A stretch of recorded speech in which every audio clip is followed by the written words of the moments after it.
Olá, quinto ano, bom dia, bom dia. Hoje vamos ter mais uma aulinha de história, tá? Vamos continuar, né, do ponto onde paramos na última aula que tivemos de história, certo? Estávamos falando sobre a escrita, né, com o passar dos anos, no decorrer desses longos anos que já se passaram, desde o início, né, de civilização, né, da existência da humanidade, como que a escrita vem sendo desenvolvida, né?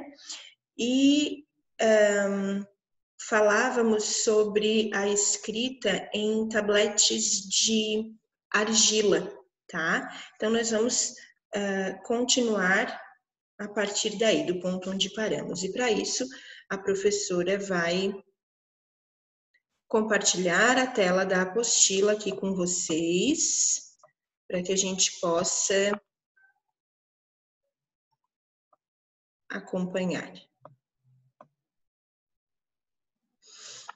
Certo, então, a escrita em outros tempos, né?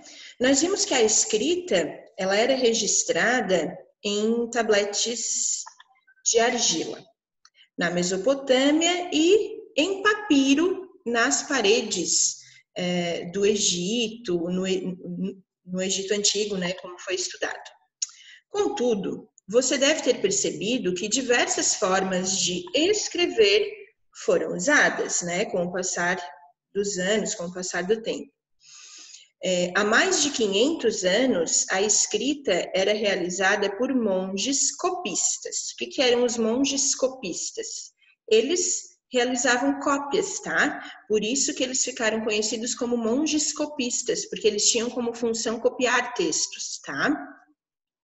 Esses monges, eles copiavam textos do grego antigo e do árabe que haviam sido traduzidos para o latim, né? Como a gente falou, o latim foi uma língua muito falada, né? E hoje em dia já não tanto, mas algumas palavras, até falamos na aula passada, que têm origem no latim, né? Da nossa língua, tá? Aqui, então, a gente tem uma ilustração de um copista, né? Nessa imagem foi retratado o monge copista Jean Mielot. No ambiente de trabalho representado, podemos ver uma cama ao fundo. Os monges copistas viviam em mosteiros a fazer cópias de livros. Era uma das atividades por eles desempenhadas. Para realizar esse trabalho, debruçavam-se sobre uma obra por horas, com o objetivo de concluir uma tradução, pintura ou cópia, o que poderia demorar décadas até ser finalizado. Para realizar os registros, usavam pergaminhos, além de pena e tinteiro. No móvel de trabalho, o livro que seria copiado ou traduzido ficava na parte mais alta e próximos ao monge copista, outros livros ficavam à disposição para serem consultados. Ó, como mostra aqui, né? Na parte mais alta, o livro que ele estava copiando e aqui o livro que ele estava escrevendo, né? E outros materiais à disposição dele, caso ele precisasse consultar, tá? Agora, belas pinturas chamadas de iluminuras ilustravam as obras produzidas pelos monges copistas. Essas imagens, decoradas com ouro e prata, contornavam toda a escrita nas margens do livro, acompanhando o texto. Então, tinham ilustrações, né, figuras que eram chamadas de iluminuras, tá? As iluminuras dessa Bíblia foram encomendadas por um duque italiano de Ferrara, chamado Borsodeste, e foram concluídas entre 1455 e 1461, há mais de 550 anos. a primeira letra das frases que abrem um novo capítulo normalmente é grande e muito enfeitada. E essa letra recebe o nome de capitular. Ó, então, a primeira letra, né? Ela é geralmente grande, desenhada de uma forma diferente e recebe o nome de capitular, que é a primeira letra do capítulo, né? Os livros e documentos ficavam ao alcance dos monges e das monjas que habitavam o mosteiro.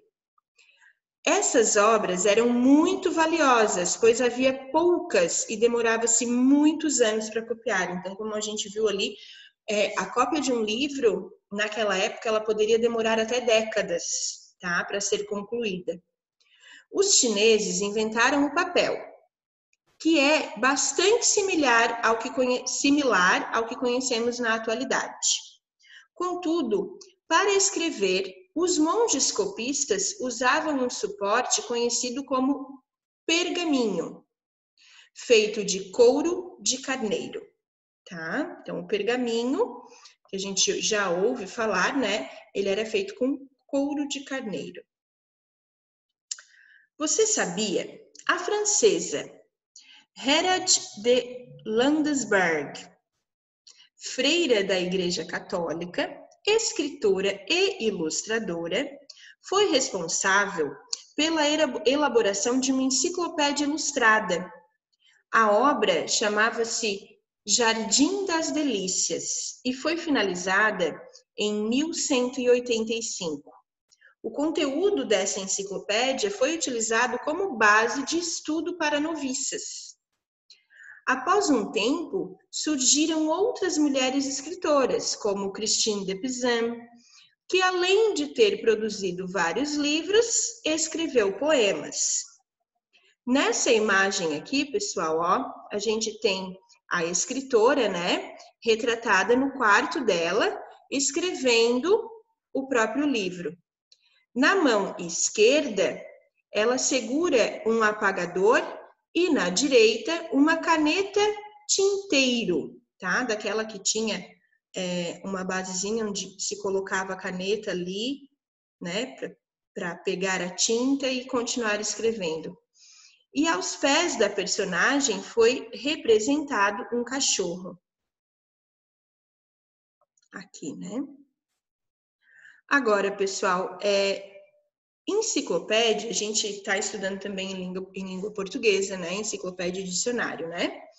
Enciclopédia é um livro que reúne conhecimentos organizados por nome e alfabeticamente. Tem o objetivo de fornecer explicações detalhadas sobre a origem e a função de cada item citado na enciclopédia. É uma obra parecida com um dicionário e que muitas vezes é ilustrada. E noviças, o que é? São mulheres, né, que estão se preparando e pretendem ser freiras, né, seguir então uma ordem religiosa, tá? Agora, tempos atrás, muitas pessoas não sabiam ler ou escrever, pois essa atividade geralmente era dominada apenas por grupos religiosos. E como é possível perceber, a produção de um livro demorava muito tempo e também precisava de bastante investimento. Vocês vão usar o material de apoio, tá, da apostila de vocês, para escrever um texto e representar um pergaminho medieval. Lá vocês têm figuras, tá? Vocês vão enfeitar o texto de vocês com as imagens que também tem lá no material de apoio, formando a iluminura, certo? Então, o que vocês vão fazer? Vão olhar as figuras, olhar as iluminuras, tá? E vão escrever um texto. Que tipo de texto? Aí vai da criatividade de vocês, certo? Olhem lá no material de apoio e escrevam, então, o texto representando o pergaminho e usem as iluminuras para formar aí o texto de vocês, tá? Aqui vocês têm atividades para serem respondidas, tá, pessoal? São atividades bem simples, ó. Aqui, sobre a escrita coreana, que foi criada pelo rei Sejong. o grande que Sejong o Grande, que a apresentou em um documento oficial em 1446. O objetivo era diminuir o analfabetismo e facilitar a impressão de livros. Até então, poucas pessoas sabiam ler e escrever no reino coreano, tá? Agora, com a ajuda de um adulto, pesquise as respostas para as seguintes questões. Que alfabeto você usa para ler e escrever? Qual é o alfabeto que nós usamos para ler e escrever? Vocês vão ter que pesquisar, né? Qual é a origem desse alfabeto? Então, o alfabeto que nós utilizamos, qual é a origem dele? Como é que ele surgiu? Quais são as semelhanças e diferenças entre o alfabeto usado pelos brasileiros e o alfabeto coreano? De acordo com o que você estudou, assinale as alternativas corretas, sabendo que temos 3 opções aqui. Então, no passado existiam poucas pessoas morando nas cidades. Sendo assim, todos podiam frequentar a escola e aprender a ler e escrever. No passado, os diferentes tipos de escrita eram registrados em suportes diversos, como papiros e tablets de argila. No passado, monges traduziram diversos textos e os copiavam à mão. Assinalem as alternativas corretas, tá? Bom, pessoal, por hoje, essas eram as nossas atividades, tá? Por que a professora não vai mandar mais atividades? Porque aqui implica num tempinho a mais, né? Para vocês fazerem essa pesquisa, certo? E essa pesquisa aqui, eu gostaria que vocês me enviassem, tá? Então, hoje mesmo, né? Porque eu não vou dar mais atividades, hoje mesmo, assim que vocês terminarem, tirem uma foto e mandem para mim. Acredito que talvez aqui o espaço seja curto para vocês escreverem. Então, quem desejar, faça no caderno, tá? E aí enviem, então, para mim o resultado das pesquisas, da pesquisa que vocês fizeram. E também enviem para mim o pergaminho, né, com o texto que vocês escreveram, tá? Então, 2 fotinhos mandando para a professora ainda hoje, já que foram poucas atividades, né? Porém, são atividades que necessitam de um pouquinho mais de dedicação, então, por isso, vou mandar só isso, ok? Então, aguardo vocês e é para me enviar hoje, certo?